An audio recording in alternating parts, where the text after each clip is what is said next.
네, 안녕하세요. 여러분들과 함께 한국사 능력 검정 시험 고급 과정을 함께할 화엄인수로합니다. 자, 지금 보실 내용은 이제 그 지방행정 조직에 대해서 살펴보도록 하겠습니다. 자, 조선시대의 지방행정 조직에 대해서 살펴보시게 될 텐데요. 고려시대의 지방행정 조직의 그 중요한 이 틀이 있지 않습니까? 그래서 이제 5도 양계로 해서 이원적으로 운영이 되었었어요. 고려시대 같은 경우는. 그런데 이 조선시대 같은 경우는 8도 체제가 완비가 됩니다. 이원적으로 운영이 되었다라는 게 중요한 포인트다라고 보시면 되겠는데, 그래서 조선시대 때는 이 지방 제도가 이제 8도가 완비가 돼요. 8도의 위치는 다 아시죠? 뭐 함경도가 있죠. 평안도, 황해도, 경기도, 충청도, 전라도, 경상도, 강원도. 자, 이렇게 해서 8개의 도가 만들어지게 된다 라는 걸 이해하시면 되겠고, 그래서 조선시대 때는 그리고 또 뭐가 있냐면 어떻게 들어가냐면, 자, 8도가 있고 8도 아래에 부, 목, 군, 그 다음에 현, 이런 식으로 해서 들어가게 됩니다. 8도에는 이 관찰사가 파견이 되잖아요. 관찰사. 이품 이상의 고위 관리가 파견이 된다라고 보시면 돼요. 그리고 이제 부사 또는 부윤 또는 목사, 군수, 현명, 이렇게 해서 중앙에서 직접 관리를 파견을 하게 됩니다. 사실 그 고려시대의 향소부곡 있지 않습니까? 향소부곡 어땠어요? 향소부곡은 중앙에서 직접 관리를 파견하지 않았었지 않습니까? 그런데 이 향소부곡이 조선시대에 와서 소멸이 돼요. 자, 사그라들게 되고, 자, 어디로 흡수 통합되냐면, 자, 군현으로 흡수가 되는 이런 모습을 볼 수 있습니다. 흡수가 되면서, 자, 이들이 이제 그 부사, 목사, 군수, 현령의 지배체제 하에 들어가게 되는 이런 모습을 볼 수 있어요. 이 부사, 목사, 군수, 현령을 그래서 뭐라고 얘기하냐면, 자, 이 군수의 현령의 령을 따서 이제 수령이다 라고 이야기합니다. 이 수령은 이 관찰사의 지휘 통솔을 받는다라고 보시면 돼요. 물론 이 수령도 독자적인 나름대로의 권력이 있습니다. 권한이 있어요. 그래서 이제 그 지역 내에 왕의 명을 받아서 이제 다스리게 되는 거잖아요. 그래서 그 왕의 명을 받아서 다스리는 거기 때문에 그 지역 내에 사법권이라든지 군사권이라든지 행정권을 장악을 하고 있는 게 바로 이 수령이다 라고 이제 보시면 되겠습니다.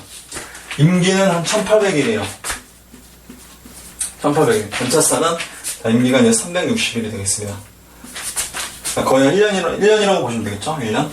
거의 한 5년 정도 된다고 보시면 되겠고, 관찰사는 360일인데, 이제 그 북부지방에 있는 함경도와, 그리고 이제, 저기 어딥니까? 평안도 지역 같은 경우는 최장 2년까지 임기가 보장되었다라고 보시면 되겠습니다. 그래서 이 수령은 그 지역에서 이제 그 부사, 목사, 군수, 현령 있지 않습니까? 수령이지 않습니까? 이 수령은 그래서 이제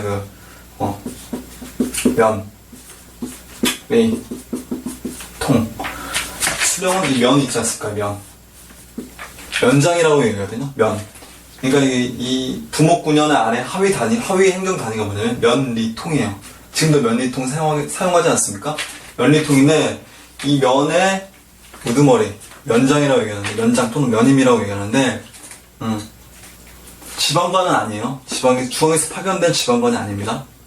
그 지역의 자체 내에서 이제 좀 재력 있는 요호부민이라고 얘기하는 이런 그 농민들이 임명이 되어서 이제 자체적으로 임명이 되어서 면리통, 면임, 이정, 통주가 만들어지게 된다라고 보시면 되겠습니다. 그 5개의 가구가 모여서 하나의 통이 된다고 보시면 돼요. 1통. 5개의 가구가 모여서 그 수령이 이 면을 통솔을 하게 되고, 이 수령은 누구의 이제 그 보좌를 받게 되냐면, 아무래도 이제 그 지역에 대해서 좀 어둡습니다. 그러니까 무슨 얘기냐면, 수령은 상피제라고 얘기해요. 그러니까 그 지역, 예를 들어서 이제 수원 지역으로 이제 파견이 되는 관리가 있었어요. 수령이. 수원에 파견되는데, 수원 출신의 지방관은 안 됩니다. 관리들의 어떤 부정을 저지를 수 있기 때문에 그래서 타지역 출신의 수령을 뽑아서 이제 그 지역, 그러니까 예를 들어 이제 수원 지역으로 이제 파견을 하게 되는 저런 모습을 볼 수 있죠. 그래서 그 지역 실정에 좀 잘 아는 이 향리들의 어떤 보좌를 받는 이런 모습을 볼 수 있습니다. 향리의 보좌를 받는. 이 향리는 원래 지방 토착세력이잖아요. 그죠? 신라시대, 고려 시대 때부터 이제 있었던 향리지 않습니까? 근데 이 향리 제도가 사실 고려 성종 때 이제 만들어지게 되는데, 그래서 이 향리가 좀 격이 좀 낮아졌잖아요. 그럼에도 불구하고, 이제 고려 시대 때 과거를 통해서, 이제 신진사대부가 되어서, 이제 그 중앙 권력으로 이제 들어오게 되는데, 그렇게 신진사대부로 들어가지 못한 이 나머지 이 향리 있지 않습니까? 나머지 향리들이 조선시대에 들어와서, 이제 그대로 이제 향역을 이제 지방에서 이제 향역을 이제 수행을 하게 되는데, 좀 비교적 더 고려시대의 향리보다 좀 더 지위가 더 낮아졌다고 보시면 돼요. 그래서 이제 고려시대의 향리 같은 경우는 외역전이라고 해서 토지가 지급이 되지 않습니까? 토지가 지급이 되는데, 조선시대의 향리 같은 경우는 조선 세종 때의 외역전이 지급이 중단이 돼요. 그래서 향리의 어떤 경제적 기반을 완전히 상실을 하게 되는 저런 모습을 볼 수 있어요. 그래서 이런 향리들이 문제를 많이 일으키게 됩니다. 이 수령과 결탁이 되어서 이제 짝짝꿍이 되어서 일반 농민들 있지 않습니까? 농민들의 부정을 저지르고 비리를 저지르는 이런 모습을 볼 수 있어요. 그래서 나중에 어떻게 보면 이제 백성들의 삶이 굉장히 힘들어지는 이런 모습을 또 볼 수 있습니다. 향리가 있었다는 거 참고적으로 이해하시면 되겠습니다. 자, 뭐 이렇게 됐다. 관찰사도 마찬가지로 뭐 사법이라든지 군사라든지 행정 업무를 그 도의 그 행정 업무를 이제 총괄하는, 또 수령을 이제 감찰하는 제를 역할하는 게 관찰사라고 보시면 되겠습니다.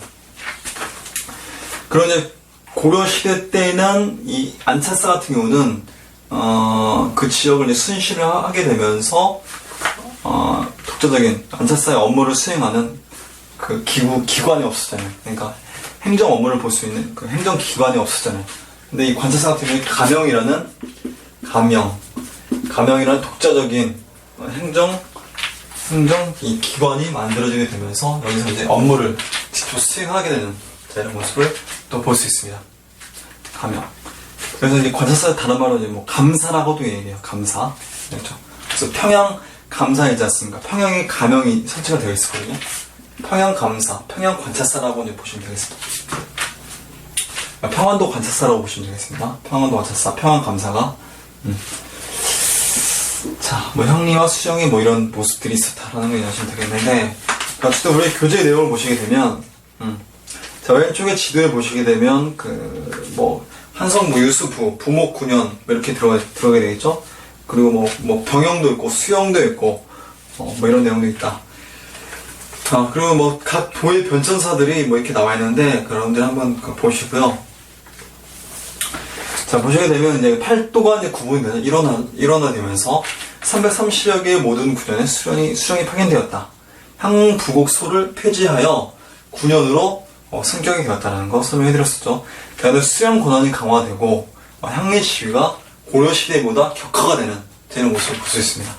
외역전, 이것도 이제 폐지되었다고 제가 설명해드렸었어요. 자, 그럼 면리제를 보도록 하게 되면 9년 안에 면리통을 두고 5개의 집, 그러니까 오가를 얘기하죠. 오가가 하나의 통을 이루게 되는 거예요. 1통. 아시겠죠? 그래서 1통이 한 10통 20통 정도 모이면 하나의 리가 된다라고 이제 보시면 되겠습니다. 향리는 수령의 행정 실무를 보좌하는 세습적인 아전으로 이제 격화가 되고 지위가 좀 더 낮아졌다는 얘기죠. 고령 아래는 인구 증가 및 효율적인 생산력 수치를 위해 하부 구조가 이제 개편이 되는 이런 모습을 볼 수 있습니다. 자, 그래서 그 밑에 뭐 이렇게 표가 있죠. 관찰사가 있고 뭐 수령이 있고 향리가 있고 면, 리, 통 뭐 이렇게 있는데 한번 보시면 되겠고, 그다음 관찰사를 보도록 하겠습니다. 전국 8도에 이제 파견이 되었었죠. 그리고 이제 9년에 지방관으로서 통괄, 감독하고 행정사법 군사권을 장악을 한다. 그리고 이제 이 관찰사가 이 수령의 근무 성적을 이제 4단계로 나누어서 이제 평가를 하게 되는, 자, 이런 모습을 또 볼 수 있습니다. 임기는 360일이다. 5도, 경기도 같은 경우는 밑에 있는 남부 지역을 얘기하죠. 남부 지역의 5개의 도와 경기도 같은 경우는 360일인데, 자, 북부 지역에 있는 함길도, 그러니까 나중에 함경도가 되면 이 함길도를 얘기하죠. 함길도나 이 평안도의 양도는 2년으로 제한을 했었다. 라는 걸 이해하시면 되겠습니다. 자, 수령은 이제 뭐 원림, 사도, 성주, 지주, 목림관 등으로도 이제 불리게 되었다라는 걸 보시면 되겠고, 자, 부목 9년에 이제 파견되는데, 지방행정은 수령 중심으로 운영이 되었다. 자, 임기는 1800일이었었고, 관찰사와 마찬가지로 출신 지에는 임명하지 않았다. 그러니까 뭐라고 하냐면, 이걸 뭐라고 하냐면, 상피제라고 얘기합니다. 상피제. 왼쪽에 나와있죠? 서로 피한다는 얘기예요. 상피제. 그래서 그 출신 지역으로 근무를 하게 되면, 그 지역 사람들과 굉장히 잘 알지 않습니까? 커뮤니케이션, 소통이 굉장히 잘 되기 때문에 향리들과 어떤 이런 부정들이 굉장히 많이 발생할 수가 있단 말이에요. 그런 문제점들을 좀 극복하기 위해서 출신지에는 임명하지 않았다는 얘기죠. 그럼에도 불구하고 자, 이런 수령들의 부패가 있었다. 조선시대 좀 후기 정도 들어가게 되면, 자, 수령의 권한과 견제를 보도록 하겠습니다. 지방의 행정사법 군사권을 장악을 하게 되고, 자, 부민 고소가 이제 금지가 돼요. 그러니까 무슨 얘기냐면, 그 지역의 백성이라든지 향리가 그 수령을 고발하는 게 금지가 되는 겁니다. 아들이 아버지를 고발할 수 없듯이, 그죠? 신하가 임금을 고발할 수 없듯이, 자, 마찬가지로 그 지역의 백성들이 이 수령을 고발할 수 없다라는 걸 이해하시면 되겠습니다. 부민고소금지. 자, 지방 토호 세력의 효율적 통제를 위해서 부민고소금지가 있었다. 그리고 이제 원악 향리 처벌법이 있어요. 원악이라는 얘기는 이제 그 부정부패를 저지르는 그 어떤 향리를 얘기하죠. 이런 향리를 처벌하는 이 법이 있었다라는 걸 이해하시면 되겠습니다. 향리의 그 세력을 좀 견제하기 위한 이런 의도로 보시면 되겠습니다. 그래서 견제책으로 상피제가 있었다고 설명해드렸었죠. 지방 세력의 토착화를 방지한다.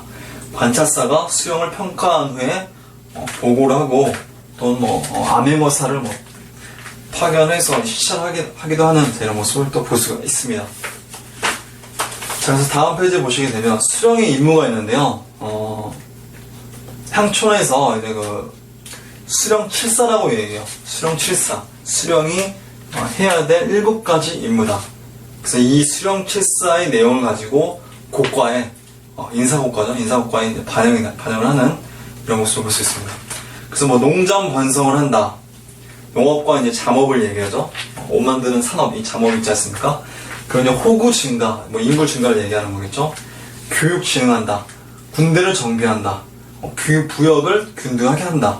소송을 간편하게 하고, 치안을 확보하게 한다. 이게 바로 수령이 해야 할 7가지의 수령 7사다 라고 보시면 되겠습니다. 수령이 그래서 어쨌든 권한이 굉장히 확대가 되는데요. 왕의 대리인이죠. 그 왕이 몸이 여러 개가 아니지 않습니까? 그러다 보니까 왕을 대신해서 그 지역을 통솔한다라고 보시면 되겠습니다. 왕의 대리인으로 지방의 행정, 사법, 군사에 관한 사업을 담당했었다. 이게 바로 수령이다 라고 여러분들이 이해하시면 되겠습니다. 자, 그 다음에 보실 내용이 수령과 관찰사에 대해서 내용을 살펴봤는데, 그 다음에 보실 내용은 유양소와 경제소에 대해서 보도록 하겠습니다. 자, 유양소와 경제소 같은 경우는 고려시대 때에 그 사신관 제도 있지 않습니까? 이 사신관 제도가 분화 발전되어서 유양소와 경제소로 나눠졌다라고 보시면 되겠습니다. 이 지방 견제 정책으로서 그 태조 왕건 때에 사신관 제도가 실시가 되어 있지 않습니까? 그래서 최초의 사신관으로서 신라 마지막 왕이었었던 이 경순왕 김부가 사신관으로서 임명이 되면서 그 지역에 영향력을 행사하고, 또는 그 지역에서 문제가 발생했을 시에 연대 책임을 지게 하는 이런 모습을 또 볼 수 있었지 않습니까? 그래서 이 사신관 제도가 사심관 제도가 분화 발전되어서 자 이제 자 유양소로 그리고 이제 경제소로 자 분화 발전되는 자, 이런 모습을 볼 수 있습니다. 유양소 같은 경우는 이제 그 유양 품관들이 주로 이제 유양소로 이제 그 만들게 되고 경제소는 이제 재경 품관들이 이 경제소를 이제 만들게 되었다라고 이제 보시면 되겠습니다. 이 유양소를 먼저 이제 보시게 될 텐데요. 이 유양소 같은 경우는 지방의회 정도로 이제 해석하시면 돼요. 지금으로 해석하면 지방자치기구다라고 이제 보시면 되는데 이 유양소에 그 우두머리가 있어요. 그 우두머리를 뭐라고 얘기하냐면 좌수라고 얘기합니다. 좌수라고 얘기하고 두 번째 우두머리를 별감이다. 별감이다. 라고 이야기를 합니다. 좌수와 별감으로 되어 있고 임기는 2년씩이다 라고 보시면 돼요. 이 경제소에서 이제 주로 이 좌수와 별감을 임명을 한다 라고 이제 보시면 되겠는데 그리고 이제 이 좌수와 별감이 있고 그리고 또 뭐가 있냐면 향임이라는 게 있어요. 이 향임이 뭐냐면 이 유양소의 멤버들 있지 않습니까? 임원들 유양소의 멤버의 임원들을 이 향임이라고 얘기해요. 향임이라고 얘기하고 그 유양소의 그 구성원들의 그 명단이 있지 않습니까? 그 명단을 뭐라고 했냐면 향 아니다 라고 얘기합니다. 그리고 이제 유양소 멤버들이 지켜야 될 규칙들 그걸 뭐라고 했냐면 향규라고 얘기해요. 향규. 그 앞에는 향자만 붙이면 돼요. 그리고 이제 유양소 멤버들이 모여서 이제 그 회의를 하거든요. 정기적으로. 그걸 뭐라고 하냐면 회다라고 이제 보시면 되겠습니다. 그래서 유양소는 자 이 수령 있지 않습니까? 자 이 수령을 저희 이제 수령의 자문에 응해요. 자문에 응하고 일부 이제 보좌를 하는 이런 모습을 또 볼 수 있어요. 그리고 이제 향리 있지 않습니까? 자 향리를 규찰을 해요. 비리를 이제 감찰을 하고 뭐 이런 모습을 볼 수 있어요. 그 유양소는 또 백성들을 교화를 하고 여러 가지 이제 업무들을 이제 수행하게 되는데 그 내용들을 한번 보도록 하겠습니다. 일단 유양소 형성 배경을 보게 되면 여말선초 유양 품관들이 고려의 사심관제 모방에서 조직을 했었다. 고려에 자 임원과 선발 좌수와 별감이죠. 좌수와 별감 각각 임기가 2년씩이 되겠고 초기에는 이 경제소에서 임명을 하게 되는데 경제소가 나중에 협파가 되거든요. 협파가 되고 나서 이 향회에서 이제 선출되는 이런 모습을 볼 수 있습니다. 자, 유양소에서 개최한 향회에서 선발된다. 그리고 이제 나중에 유양소의 명칭도 바뀌어요. 뭘로 바뀌느냐? 향청으로 바뀌게 됩니다. 향청으로. 그러니까 이 유양소는 지방에서 그 어느 정도 영향력을 좀 발휘를 하는 지방자치적인 성격이 나타난다라고 볼 수 있는데 이 향청 같은 경우는 이 어떤 중앙관청이라는 느낌이 굉장히 좀 강해요. 그래서 중앙 집권적인 그래서 이제 그 지방의회의 성격이 기능이 좀 약화되는 이런 모습을 볼 수가 있다라고 여러분들이 참고적으로 이해하시면 되겠습니다. 자, 이런 식으로 해서 향청으로 이제 바뀌었다라는 거. 그래서 역할을 보시게 되면 풍속을 교정한다. 악질 향리를 규찰하고 수령 자문에 응하고 보좌를 하는 등 정령을 시달하고 9년 단위로 부과되는 부세를 농민에게 배정하고 징수하는 과정에 관여를 한다라는 게 바로 이 유양소가 되겠습니다. 자율적인 규약을 제정한다. 그게 바로 뭐라고 했죠? 향규라고 얘기했었죠? 자, 그리고 여론을 수렴하면서 백성을 교화를 한다. 후에 사림들은 유양소의 향사례라든지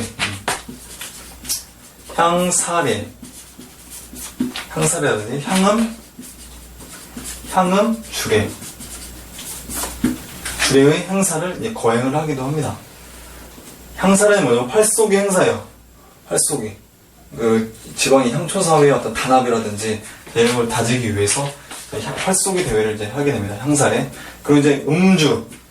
자, 음주의 예법을 이제 다지는 마을 사람들끼리. 자, 이게 바로 이 향사례와 향음주례가 되겠습니다. 그 아래 밑에 보시게 되면 저기 각주가 나와 있는데 여러분들 한번 읽어보시고요. 그 뭐 수령의 비행을 뭐 고발을 한다 이런 역할을 유양소에서 수행했었다. 자, 조선 태종 이후에 폐지와 이제 복설을 이제 반복을 하게 되는데, 그 밑에 보시게 되면 유양소의 변천 과정이 나와 있죠. 그럼 한번 쭉 보시면 되겠는데, 여기서 보시게 되면 세종 때에 유양소가 이제 복설되지 않습니까?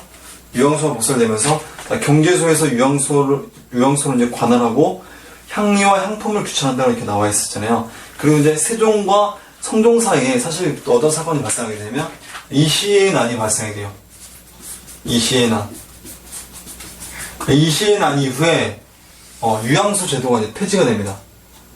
유양소가 이제 결탁이 되면서 이 반란이 일어나게 되거든요. 그래서 유양소가 이제 폐지가 되는데 그 유양소가 나중에 성종 때 다시 이제 부활되는 이런 모습을 볼 수 있습니다. 자, 이시의 난으로 폐지가 되었었는데 성종 때 다시 부활되었었다 라는 게 중요한 포인트가 되겠습니다. 자, 그래서 살인들의 향촌 지배의 수단으로서 이용되었었던 게 바로 유양소가 되겠다라는 걸 여러분들이 이해하시면 되겠습니다. 자, 그 다음에 보실 내용이 바로 이 경제소가 되겠는데요. 이 경제소는 이 중앙에서 근무를 하는 이 관리들이 있지 않습니까? 이 고위관리들이 이 경제소를 통해서 그 자기 출신 지역이 있지 않습니까? 출신 지역의 영향력을 행사하는 역할을 수행했었다는 게 바로 이 경제소라고 보시면 되겠습니다. 자, 그래서 고려말 재경관인과 유양품관으로 분화되면서 재경관인은 경제소를 설립을 하게 된다. 유양품관층은 유양소를 설립을 하게 되고, 그리고 각 지방 출신의 중앙관리, 그래서 서울에 이 경제소를 설치를 하게 되는 이런 모습을 볼 수 있고, 자, 어떤 역할을 수행하게 되냐면, 자, 정부와 향촌을 연결을 하고, 유양소에 대한 중앙의 직접적인 통제를 가하게 되는 이런 모습을 볼 수 있습니다. 해당 지방 재반사를 주선을 한다. 중앙 관료들은 경제소를 통해서 유양소를 통제하면서 연고지에 영향력을 행사하고, 그래서 이제 부세를 관장하고 향리를 규철하고 향품을 교화를 하는 이런 모습을 볼 수 있습니다. 자, 수령에게 압력을 행사하기도 합니다. 수령에게 압력을 행사하게 되는데 법제상으로는 실제적으로는 이 수령에 관여할 수가 없죠. 왜냐하면 수령은 왕의 대리인이기 때문에 법제상으로 관여할 수가 없지만 실제적으로는 관여를 했었다. 자, 그리고 유양소의 향임, 그러니까 그 임원을 얘기하죠. 유양소 임원을 얘기하는데 그 향임의 임명권을 행사를 했었다. 그리고 이제 주요 공무 결정권을 행사하게 되는 게 바로 이 경제소다. 여러분들이 이해하시면 되겠습니다. 자, 이렇게 중요한 핵심 포인트는 뭐냐면 유양소와 경제소는 고려의 사신관 제도를 계승했었다. 분화 발전되었었다라는 걸 여러분들이 이해하시면 되겠습니다. 자, 다음 페이지를 넘어가도록 하겠습니다. 다음 페이지 보시게 되면 군역 제도와 이제 군사 조직에 대해서 이제 나와 있죠. 조선 시대의 군역 제도와 이제 군사 조직에 대해서 이제 보시게 될 텐데, 조선 태종 때죠. 태종 때에 이 사병이 혁파되지 않았습니까? 사병이 혁파가 되면서 양인개병이라는 이 관념이 등장하기 시작을 합니다. 양인개병. 그래서 이제 모든 양인들은 다 군대를 가야 된다라고 하는 양인개병제가 확립이 돼요. 그래서 이제 양인의 범주에 들어가는 이 사람들이 굉장히 많지 않습니까? 그래서 뭐 양반이 들어갈 수도 있고요. 양반이라든지 또는 뭐 향리라든지 또는 뭐 상인이라든지 뭐 수공업자들이 있겠죠. 그리고 이제 뭐 농민이라든지, 자, 이런 사람들이 양인이지 않습니까? 양인은 누구나 그래서 관념적으로 이 군대를 가야 된다고 하는 이런 내용이에요. 근데 양반은 실질적으로 군대를 가지 않습니다. 관직에 복무하고 있기 때문에 군대를 가지 않고, 그리고 이제 향리 같은 경우는 향역에 복무하기 때문에, 그리고 상인이나 또는 이 수공업자들 같은 경우는 나름대로의 어떤 직역이 있기 때문에 군대를 가지 않습니다. 그래서 이제 실질적으로 군대를 가는 계층들은 이 농민들밖에 없다. 그래서 이제 뭐라고 얘기하냐면 양인개병제적인 성격이 동시에 병농일치적이다 라고 이야기를 합니다. 농민들만 이제 군대를 가게 되는 거예요. 자, 그렇게 되다 보니까 그래서 이제 자, 양역화 현상이 발생하게 된다라고 이제 이야기해요. 양인들만 군대를 가게 되는 거야. 양반들이라든지 형이 뭐 이런 애들 다 빠지고 양인들만 군대를 가게 되는 이런 모습을 볼 수 있습니다. 제가 그런 내용들이 우리 그 교재에 있는 거고요. 그래서 이제 양인 계병과 농병 일치적 성격이 정차적으로 양역화. 그러니까 양인들만, 이 농민들만 군대를 간다는 얘기죠.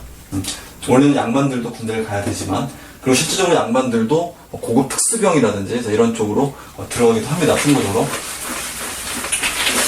자, 그래서 이제 그 내용을 보시게 되면 이 군역의 변천 과정에 대해서 이제 또 보도록 하겠습니다. 보시게 되면 이제 그 봉족제가 시행이 돼요. 이 봉족제가 뭐냐면 원래 그 양인 개병제에 입각해서 이제 그 정군이 있지 않습니까? 정군이 있으면 군대를 가는 이 정군, 농민병이에요. 농민병이 되는데 이 정군을 경제적으로 지원을 해 주어야 되지 않습니까? 군대를 가고 있기 때문에. 그래서 이 정군의 경제적 지원을 담당하는 자, 아이들을 뭐라고 하냐면 자, 봉족이라고 얘기해요. 봉족. 자, 경제적으로 지원을 해준다. 봉족이라고 이야기를 하는데 이 봉족은 이 정군의 이 가족이라든지 또는 뭐 이웃이라든지 또는 뭐 친지들이 이 봉족으로서 이 정군 이 경제적인 지원을 조력을 담당을 해주게 되는 거예요. 근데 문제는 뭐냐면 이 정군의 가족의 숫자가 굉장히 많아요. 한 6, 7명 정도 되면 그렇게 크게 부담이 되지 않지 않습니까? 부담이 되지 않는데 이제 그 가족의 숫자가 예를 들어 뭐 1명이나 2명밖에 없다. 그랬을 경우에는 이 정군이라든지 또 이 봉족이 굉장히 힘들어지는 이런 모습을 볼 수가 있는 거죠. 그래서 이러한 불합리한 상황을 개선하기 위해서 조선 세조 때에 보법이 시행이 되는 이런 모습을 볼 수 있습니다. 세조 때 1466년인가 아마 그런데 이 조선 세조 때의 보법이 시행이 되면서 자, 이 정군이 있지 않습니까? 정군과 이 정군의 경제적 지원을 해주는 사람들은 이 봉족이라고 얘기하지 않습니까? 근데 이 보법이 시행이 되면서 보인이라고 불렀었어요. 보인으로 바꿔서 이제 부르게 됩니다. 물론 봉족이라고도 부르기도 하는데, 어쨌든 이 보인과 정군이, 자, 이 보법이 시행이 되면서 어떻게 이제 바뀌게 되냐면, 정군이 이제 한 명이잖아요? 한 명인데, 보인을 2명으로 편제를 하게 되는 거예요. 그리고 무슨 얘기냐면, 자, 3인 1조로, 편성을 했었다. 그래서 이제 보법이 시행이 되는 거예요. 그래서 3인 1조로 시행되기 때문에, 자, 병력의 수가 굉장히 늘어나지 않습니까? 그 이전에는 어때요? 6명, 7명이 이 봉족으로서 한 명을 지원해주게 되는데, 이때는 3인 1조로 해서 3명이 한 조로 해서 한 명 보내고, 돌아가면서 군대를 하거든요? 변상병이라고 얘기하거든요? 돌아가면서 이제 군대를 해요. 3명이서. 돌아가면서 이제 하기 때문에, 어쨌든 병력 수가 굉장히 늘어나게 됩니다. 그래서 이런 병력 수가 늘어나게 되면서 나타나는 문제점이 뭐냐면, 이런 문제점들이 나타나게 돼요. 어떤 문제점이 나타나게 되냐면 군역에 자, 군사 훈련만 열심히 하면 되잖아요. 군대를 갔기 때문에. 근데 군역의 요역화 현상이 이제 뭐 발생하게 되는 이런 모습을 볼 수 있어요. 얼마 전에 그 뉴스가 아니라 그 신문을 이렇게 보게 되니까 요즘 군대에서도 외부 업체를 이제 동원해서 이제 뭐 제초 작업 있지 않습니까? 제초 작업도 원래 군인들이 직접 이 예초기를 들면서 이렇게 다 해야 되는 작업이거든요. 어떻게 보면 요역이거든요. 군역의 요역이거든요. 요역인데, 그걸 이제 뭐 외부 업체가 하게 되고, 군대는 이제 전투력 향상에만 신경 쓰는 그런 형태로 이제 좀 바뀐다라고 뭐 그런 내용을 한번 본 것 같기도 해요. 그런 식의 어떤 군역의 요역화 현상이 발생하게 되면서 군인들이 굉장히 짜증나고 힘들어하고 고통스러워하는 이런 모습을 볼 수 있어요. 저도 사실 군대를 갔다 왔는데 제일 짜증나고 힘든 게 이 작업하는 거거든요. 작업. 눈을 쓴다거나, 뭐 물꼬를 이제 작업한다거나, 뭐 삽질을 한다거나, 뭐 이런 작업들이 굉장히 힘든데, 어쨌든 이 군역의 요역화 현상이 이제 발생을 하게 되면서, 자, 문제가 발생하게 되는 거예요. 군대를 기피하게 되는, 자, 이런 현상들이 발생하게 돼요. 그래서 나 대신 너가 이제 군대 좀 가주라. 뭐 이런 식으로 해서, 대립제가 성행하게 되는 이런 모습을 볼 수 있습니다. 그래서 요망문이라든지 또는 이 노숙자들이 있지 않습니까? 노숙자들을 이렇게 불러가지고 내가 저기 포 얼마큼 줄 테니까 너 나 대신에 군대 가라 라고 하는 이 대립제가 성행을 하게 되는 거예요. 그래서 이 대립제가 성행하게 되니까 이 지역 사회에서 수령들의 귀에도 이제 들어가게 돼요. 수령들의 귀에 들어가게 되면서 자, 이 수령이 직접 자, 포를 자, 이 노숙자나 이 저기 유목민에게 주지 말고 나에게 주라 라고 얘기하는, 그럼 내가 너 군대에서 빼게 해줄게 라고 하는 반군 수포제가 시행되는 이런 모습을 볼 수 있어요. 이거 불법이에요, 불법. 반군 수포제. 그러니까 수령이 지역사회에서 이 수령이 포를 받고 군에서 방면해줄게 뭐 이런 얘기, 방면해준다라는 그런 내용이거든요. 이 불법이거든요. 이런 불법이 전국적으로 굉장히 파다하게 시행되는, 그래서 중앙정부에서도 어떻게 할 수 없는 이런 상황이 이제 발생하게 돼요. 중앙정부에서도 이 반군 수포제를 그대로 이제 인정을 해버리게 되는 겁니다. 그래서 이제 어떻게 하게 되냐면, 자, 지역사회에서 이 수령이 걷지 않습니까? 포를 몰래 가지 않습니까? 그걸 이제 중앙정부에서 거두게 되는 거예요. 거두고 이제 군적이라는 이 군대 갈 사람들의 명부를 만들어서 체계적으로 관리를 하게 되는 거예요. 그게 뭐냐면 군적 수포제다. 군적 수포제. 자, 그래서 이제 1년에 포 있지 않습니까? 포를 두 피를 납부하면 너 군대에서 빼줄게 라고 하는 이 군적 수포제가 시행이 되게 되는 거예요. 포 1년에 2피를 납부하면 군적 수포제. 근데 이게 군적 수포제가 나중에 또 이게 조선 중종 때 시행되거든요. 중종 때 시행되는데 이게 나중에 또 문제가 발생해요. 포를 이제 2필만 거두면 되지 않습니까? 근데 3필, 4필, 5필, 6필 마구잡이로 이제 거두게 돼요. 이 비리가 발생하게 돼요. 그래서 백성들은 삶은 도탄에 빠지게 되고 굉장히 힘들어 하겠죠. 그래서 이런 어려운 삶을 개선하기 위해서 조선시대 영조 때 1750년이죠. 그때 전격적으로 균역법이 시행이 되면서 포를 2필에서 1필로 감면해주는, 그래서 백성들의 삶을 좀 더 안정시키고자 하는 이런 정책도 시행이 되는 이런 모습들을 나중에 또 볼 수 있습니다. 어쨌든 이런 식으로 해서 경제사 시간에 건 나중에 또 배울 건데, 자, 이런 식으로 해서 군역의 어떤 흐름이 나타났었다라는 걸 여러분들이 참고적으로 이해하시면 되겠습니다. 자, 그런 내용들을 우리가 또 보시게 될 텐데, 자, 봉족제가 그래서 이제 14세기 때 시행이 되죠. 이 정군과 보인으로 이제 구성이 되어 있었고, 그리고 이제 보법이 세조 때 시행이 되는데 농경일치제요. 그리고 양인개병제의 원칙에 입각해서 시행이 되었었다. 군역의 유역화, 그리고 이제 평준화죠. 이 군역 부과하는 데 있어서 이제 공평하게 이제 부과를 하기 때문에 평준화다. 그리고 이제 토지와 노비를 고려를 한다. 밑에 이제 보시면 이제 토지가 동그라미 기역에 보시게 되면 토지 5결당 한 정으로 인정을 해요. 한 정으로 인정을 해서 보인으로서 자, 경제적인 의무를 수행하게 하는 게 자, 바로 이 토지와 노비를 고려한다는 얘기예요. 그 노비도 보인으로서 역할을 수행하게 되는 겁니다. 보인으로서. 근데 노비를 굉장히 많이 소유한 이 지배층들 입장에서는 어떻습니까? 지배층들 입장에서는 좀 경제적인 부담을 가지게 되는 이런 모습도 이제 볼 수가 있겠죠. 어떻게 보면. 자, 그래서 이 동그라미 기역을 보시게 되면 자, 정군과 보인으로 이제 구분을 하죠. 설명해드렸었죠. 그 두 명의 정남을 1보로하여, 그러니까 3인 1조가 된다는 얘기예요. 1보로하여 군호의 기본 단위로 하였다라는 거. 그 보이는 정군에게 한 달에 면포 1필씩을 군비로 이제 지급을 했었다. 자, 그리고 중앙군인은, 자, 5위는 중앙군에 5위가 있지 않습니까? 자, 5위는 보인이 없었어요. 5위는 보인이 없었으나, 갑사는 이제 직업군인이 되겠거든요. 직업군인은 4명이 있었다. 그리고 이제 수군은 3명이 있는 등, 자, 이 병종에 따라서 보인 수가 달리하여서 경비가 조달되었다라는 것도 이해하시면 되겠습니다. 그래서 말씀드린 대로 이 토지를 소유한 정도, 토지를 5결 정도 소유하게 되면 1정으로 인정을 해요. 그래서 1정만큼의 경제적인 부담을 해야 되는 이런 모습을 볼 수 있습니다. 그래서 이제 노비도 이제 보인으로 이제 간주를 했다. 노비를 굉장히 많이 소유한 사람들의 어떤 부담을 지우게 하는 이런 모습을 볼 수 있죠. 그래서 이제 관인이나 지방 세력과의 부담이 가중되었다라는 거. 자, 그리고 이제 보법에 편법적으로 운영이 되는 이런 모습을 볼 수가 있었죠. 그래서 대립제, 보인으로부터 받아온 포로 타인을 고용을 하게 되는 거예요. 그러니까 이제 예를 들어서 이 정군이 있지 않습니까? 정군이 있고, 이 정군의 경제적인 조력을 이제 보인 두 명이 하지 않습니까? 포를 한 달에 2표씩 받지 않습니까?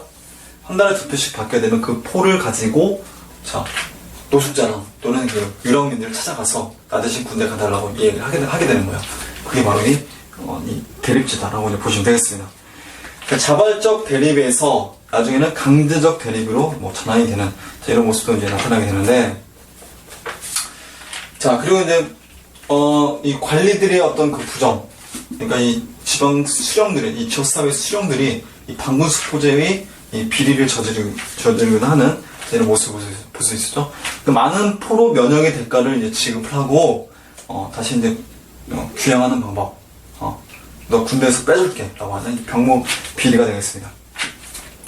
자, 이런 문제를 해결하기 위해서 정부에서 인정을 하게 되는 거예요. 자, 군적 수포제를 인정하게 되는 겁니다. 그래서 이제 군적을 따로 만들어서 이 군적에 군대 간 사람들을 편성을 하고 포를 직접 받아요. 1년에 포 2표씩을 받아서 이제 그걸 가지고 이제 군대를 돈 주고 이제 사는 거죠. 군인을 돈 주고 사는 거죠. 모병제가 시행이 되는 거죠. 어떻게 보면. 그래서 양인개병제에서, 그래서 이제 결과적으로 양인개병제에서 양인은 모두 군대를 가야 되는데, 양인개병제에서 이 모병제로 전환이 되는 이런 모습을 볼 수 있습니다. 양반들은 실질적으로 군대를 가지 않죠.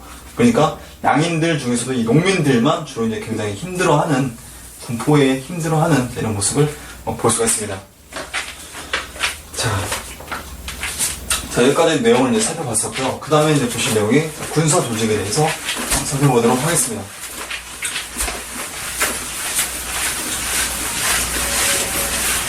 자, 조선시대 이제 군사 조직을 보시게 될 텐데,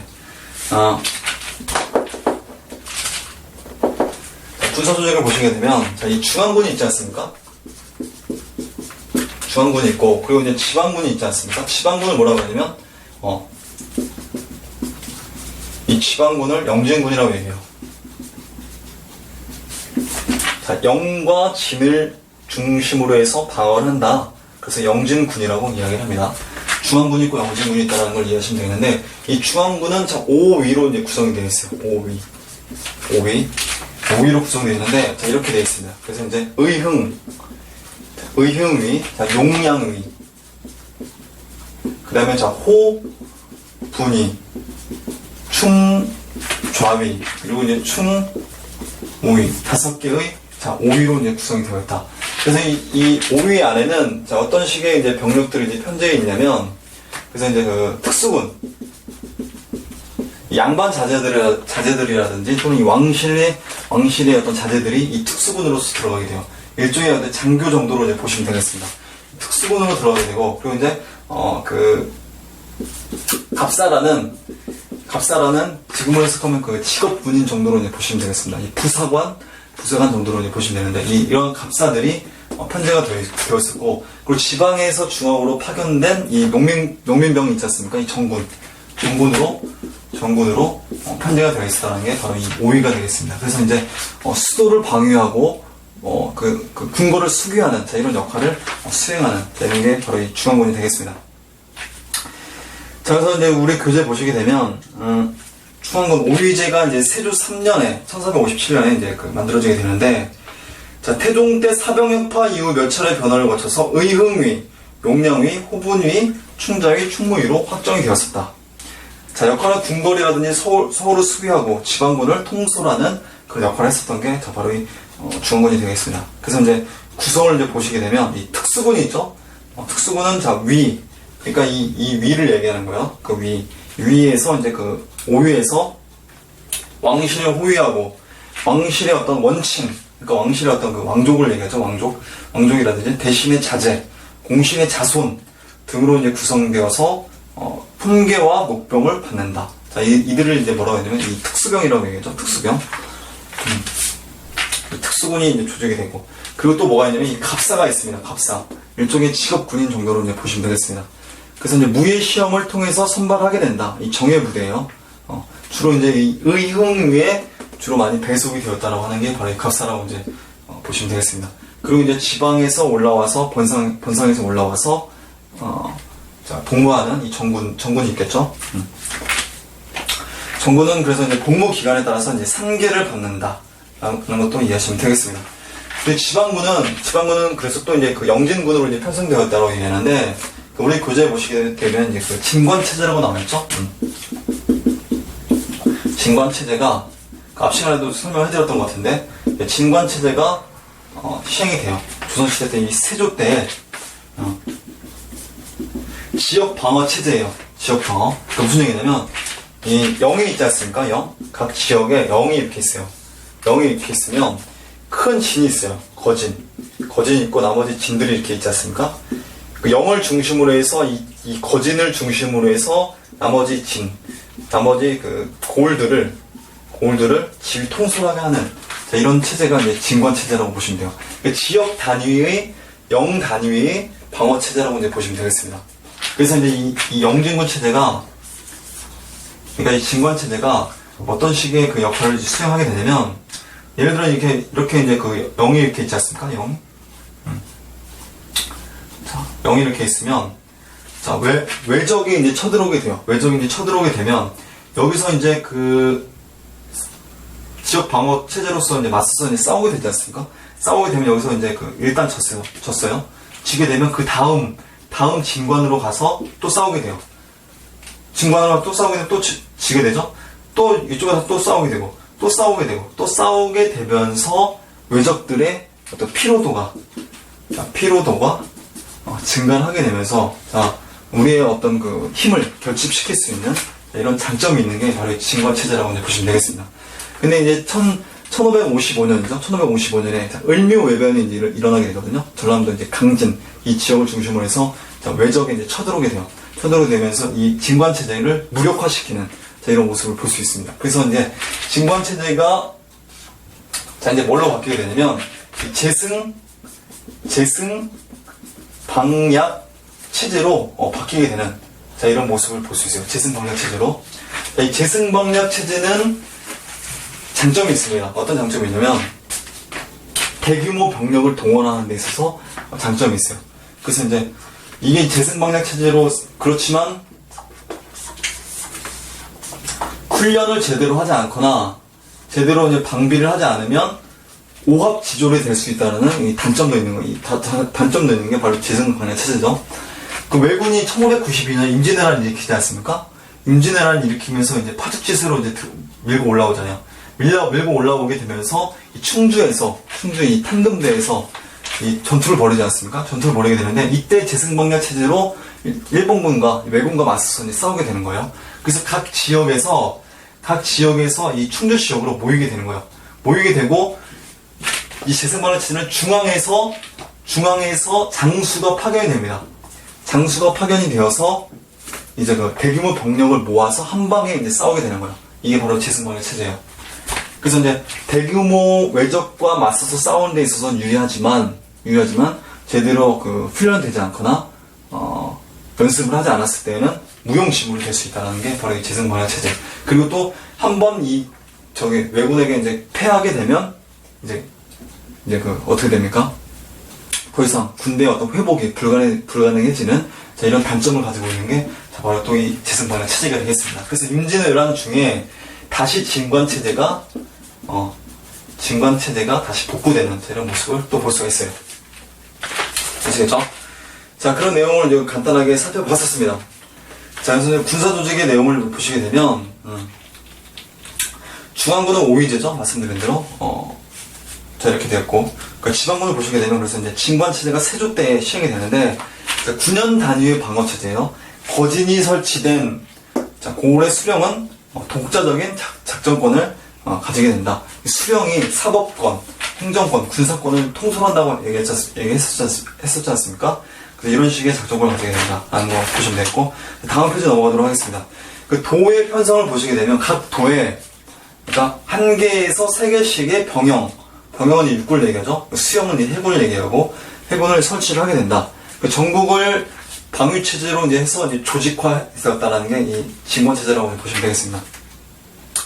자, 문제점을 보시게 되면 이 방위망이 확대가 되면서 군사의 경제적 기반이 이제 허약해지게 되는 자, 이런 모습을 볼 수 있어요. 특히 그리고 이제 군적 수포제가 시행이 되면서 병역에 근무를 해야 되는 병력 수가 감소되는 고갈되는 이런 모습을 볼 수 있습니다. 그리고 또 이제 군사 지휘권을 문관 출신 수령이 군사 지휘권을 겸직을 하게 되면서 아무래도 이제 문관 출신이다 보다 보니까 진법이라든지 이 병법에 대해서 좀 미흡한 이런 모습을 또 볼 수 있지 않습니까? 그래서 이제 여러 큰 대군이 한 번에 이제 공격을 했을 시에 효율적으로 방어하기가 좀 불리한 이런 특징을 단점을 가지고 있는 게 문제점이다. 라고 이제 보시면 되겠습니다. 그래서 이런 문제를 보완하기 위해서 재승방역 체제가 명종 때 을묘외변을 기점으로 해서 이 재승방역 체제가 시행이 되는데, 자, 적은 병력의 효율적 방비 체제를 필요로 해서 을묘외란 때에 계기로 해서 시행이 되었었다는 거. 그래서 이제 유사시에 각 읍의 수령들이 소속 군사를 이끌고 본진을 떠나서 지정된 방위 지역으로 가게 되는 거예요. 그리고 이제 서울에서 중앙에서 누가 내려옵니까? 장수가 파견되는 서울에서 만약에 경장이나 또는 그 도의 병사, 그러니까 병마 절도사를 병사라고 얘기해요. 그 이제 수군 절도사를 얘기하는 겁니다. 이 수사를 기다려서 이제 지휘를 받는 전술이다. 만약에 지휘관이 오지 않으면 어떻습니까? 근데 우왕좌왕 할 수 있는 오합지졸적인 성격을 가질 수 있는 그런 문제가 이제 발생할 수가 있겠죠. 자, 문제점을 보시게 되면 후방 지역에 군사가 없어서 1차 방어선이 무너지면 막을 방도가 없으므로 임진왜란 초기 패전의 원인을 제공했었다. 그래서 그 외란 중에 다시 진관 체제로 이런 식으로 해서 다시 복구가 되었었다라는 걸 이해하시면 되겠습니다. 자, 이런 식으로 해서 중앙군과 지방군이 있었고, 그리고 또 하나 뭐가 있었냐면, 자, 예비군으로서 잡세군이 있었습니다. 잡세군. 이 잡세군은, 자, 누가 들어가게 되면 일종의 예비군이에요. 그래서 이 잡세군에는 뭐 노비도 들어가기도, 양반도 들어가기도, 향리도 들어가고도, 각종 계층의 사람들이 이 잡세군으로서 들어가서 편쟁했었다라는 걸 이해하시면 되겠습니다. 전직관료, 서리, 향리, 교생, 노비 등으로 조직된 예비군이다. 그래서 향토, 그 지역 사회를 방어하는 역할을 수행했었다라는 걸 이해하시면 되겠습니다. 자, 그래서 여기까지 해서 내용을 이제 살펴봤는데, 그 다음 보실 내용은 이제 교통과 통신에 대해서 이제 살펴보도록 하겠습니다. 교통과 통신. 자, 이 조선시대는 지금은 KTX도 있고, 비행기도 있고, 자동차도 있고, 굉장히 교통이 지하철도 있고 좋지 않습니까? 조선시대 교통이라 봤자 말밖에 더 있겠습니까? 뛰어난 교통수단이라 봤자 말밖에 없는데, 자, 그래서 어쨌든 우리 교재 보시게 되면 역과 원이라는 게 있죠? 역. 그리고 이제 원. 역은 뭐냐면 말 갈아타는 데요. 말 갈아타는 데가 되겠고, 그 다음에 원은 뭐냐면, 저희 숙소를 얘기하는 겁니다. 여관 정도로 보시면 되겠습니다. 자, 그래서 이제 여기, 우리 교재 보시게 되면 전국에 22개의 도에, 여기 이제 설치가 되었었다. 그래서 이제, 총 525개의 역을 두고 마패를 이용하게 되는데, 마패를 가지고 있어야지만이 말을 갈아탈 수가 있게 되는 거예요. 공무원의 공무 수행의 목적으로 마패를 중앙정부에서 이제 지급을 하지 않습니까? 마패를 지급을 하게 되면 마패를 가지고 와서 역에서 말을 갈아탈 수 있는 이런 모습을 볼 수 있습니다. 자, 그리고 이제 공문을 전달하거나, 그래서 관물을 운송하거나, 국물의 운송수단으로서, 그리고 또 숙식을 알선하는 역할을 했었던 게 바로 이 역이다라고 이제 보시면 되겠습니다. 그래서 역촌동, 역삼동, 이런 동네 있지 않습니까? 그게 바로 이제 과거에 역을 수행했었다라고 이제 보시면 되겠습니다. 자, 그리고 이제 원이 있지 않습니까?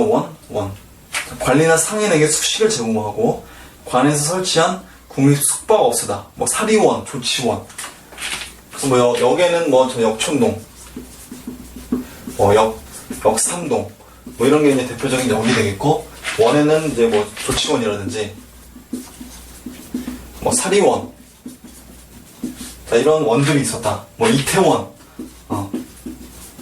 자, 이태원, 자, 이런 원들이 있었다는 걸 이해하시면 되겠습니다. 장호원, 뭐 이런 원도 있었고, 그래서 이제 원에는 원주전, 이 토지를 얘기하는 거예요.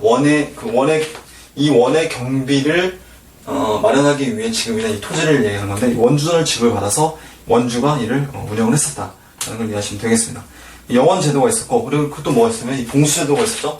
봉수제. 자, 이 국가적인 위기 상황이 발생했을 시에, 봉화를 올리거나, 또는 날씨가 어두우면, 비가 오거나 이러면 연기를 올리는 이런 모습을 볼 수 있는 게 이 봉수제라고 보시면 되겠습니다.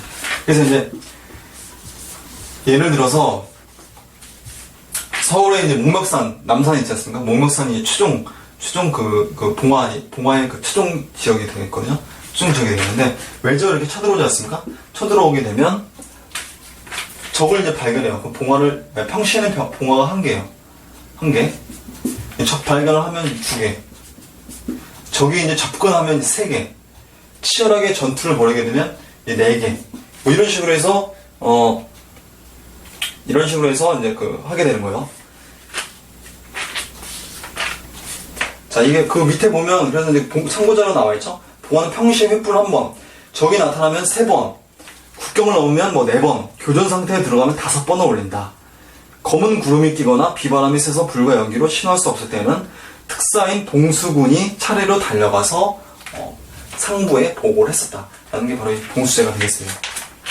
어쨌든 이 봉수제가 시행이 됐었다는 걸 이해하시면 되겠습니다. 자, 여기까지 해서 잠깐 쉬었다가 하도록 하겠습니다.